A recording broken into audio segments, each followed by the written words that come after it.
ಚಳ್ಳಕೆರೆ ನಗರದಲ್ಲಿ ಪರಿಸರ ಸಂರಕ್ಷಣೆಯ ಮಾತು ಕೇವಲ ಘೋಷಣೆಯಾಗಿ ಉಳಿದಿದೆಯೇ ಎಂಬ ಪ್ರಶ್ನೆ ಇದೀಗ ಗಂಭೀರವಾಗಿ ಎದುರಾಗಿದೆ.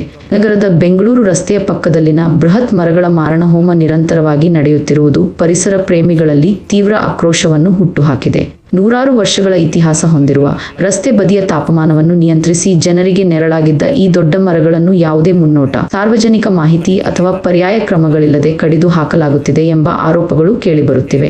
ಮರ ಕಡಿತದಿಂದ ಪರಿಸರ ಅಸಮತೋಲನ, ವಾಯು ಮಾಲಿನ್ಯ ಹೆಚ್ಚಳ, ಪಕ್ಷಿ ಪ್ರಾಣಿ ಸಂಕುಲ ನಾಶವಾಗುವ ಆತಂಕಗಳು ದಿನೇ ದಿನೇ ಹೆಚ್ಚಾಗುತ್ತಿವೆ.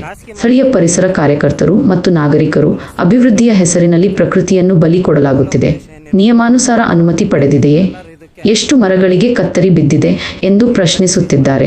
ಈ ಕುರಿತು ಅರಣ್ಯ ಇಲಾಖೆ ಹಾಗೂ ನಗರಸಭೆ ಅಧಿಕಾರಿಗಳು ತಕ್ಷಣ ಸ್ಪಷ್ಟನೆ ನೀಡಬೇಕು. ಮರ ಕಡಿತಕ್ಕೆ ಸಂಬಂಧಿಸಿದ ದಾಖಲೆಗಳನ್ನು ಬಹಿರಂಗಪಡಿಸಬೇಕು ಮತ್ತು ಉಳಿದಿರುವ ಮರಗಳನ್ನು ರಕ್ಷಿಸುವ ಕ್ರಮ ಕೈಗೊಳ್ಳಬೇಕು ಎಂದು ಪರಿಸರ ಪ್ರೇಮಿಗಳು ಆಗ್ರಹಿಸಿದ್ದಾರೆ. ಪ್ರಕೃತಿ ಉಳಿದರೆ ಮಾತ್ರ ಭವಿಷ್ಯ ಉಳಿಯುತ್ತದೆ. ಅಭಿವೃದ್ಧಿ ಹಾಗೂ ಪರಿಸರ ಸಂರಕ್ಷಣೆಯ ನಡುವೆ ಸಮತೋಲನ ಸಾಧಿಸುವ ಜವಾಬ್ದಾರಿ ಆಡಳಿತದ ಮೇಲೆ. ಕರೆಂಟ್ ಲೈನ್ಗೆ ಅಡ್ಡ ಆಗ್ತೈತೆ ಅಂತೇಳಿ ಬೆಂಗಳೂರು ರೋಡಲ್ಲಿ ಫೆಡರಲ್ ಬ್ಯಾಂಕ್ ಮುಂದೆ ಇಷ್ಟು ದೊಡ್ಡ ದೊಡ್ಡ ಮರ ಕಡಿದಿದ್ದಾರೆ.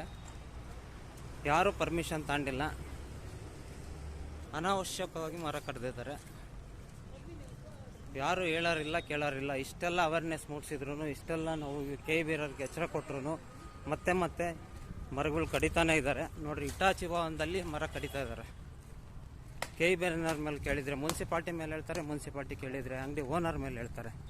ಖಾಸಗಿ ಸ್ವತ್ತನ್ನ ಥರ ಮಾಡ್ಕೊಂಡು ಖಾಸಗಿ ಮರನೇ ಕಡಿಯೋಂಗಿಲ್ಲ ಅಂಥದ್ದು ಇವರು ರಸ್ತೆ ಬದಿರೋ ಮರಗಳನ್ನ ಕಡಿತಾ ಇದ್ದಾರೆ. ಅಂದರೆ ಇವ್ರ ಮೂಲ ಉದ್ದೇಶ ಏನಿರ್ಬೋದು?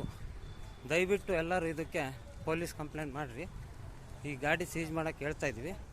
ದಯವಿಟ್ಟು ಇದನ್ನು ಸ್ವಲ್ಪ ಮಾಧ್ಯಮದವರು ಕ್ರಮ ಕೈಗೊಳ್ಳ್ರಿ, ಸಂಬಂಧಪಟ್ಟ ಅಧಿಕಾರಿಗಳಿಗೆ ತಿಳಿಸ್ರಿ. ಅದಕ್ಕೆ ನಂಬರ್ ಪ್ಲೇಟೇ ಇಲ್ಲ ನೋಡು. ಅದೇನು ನಮ್ದೇನು ಇದಿಲ್ಲ ಸರ್.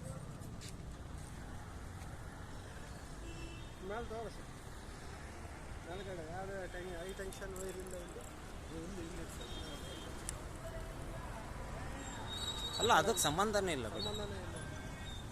ಬಾ, ಇಲ್ಲಿ ಹೋಗ್ಬೇಡ ಬಾ, ತಿರುಗಿ ನಿನ್ ಮೇಲೆ ಅಫೆನ್ಸ್ ಆಗುತ್ತೆ.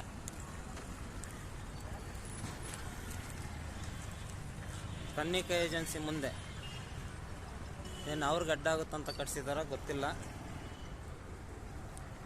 ಆರಕ್ಷಕ ಇಲಾಖೆಯವರು ಕುಮಾರ್ ಸರ್ ಸ್ವಲ್ಪ ಗಮನಿಸಿ ಸರ್. ಎಲ್ಲ ದಾಂಧಲಿ ಮಾಡ್ತಾ ಇದ್ದಾರೆ ಇಲ್ಲಿ. ಒಬ್ಬರ ಮೇಲೆ ಒಬ್ಬರು ಹೇಳ್ಕೊಂಡು ತಪ್ಪಿಸ್ಕೊಳ್ಳೋ ಪ್ರಯತ್ನ ಮಾಡ್ತಾ ಇದ್ದಾರೆ. ದಯವಿಟ್ಟು ಬನ್ನಿ.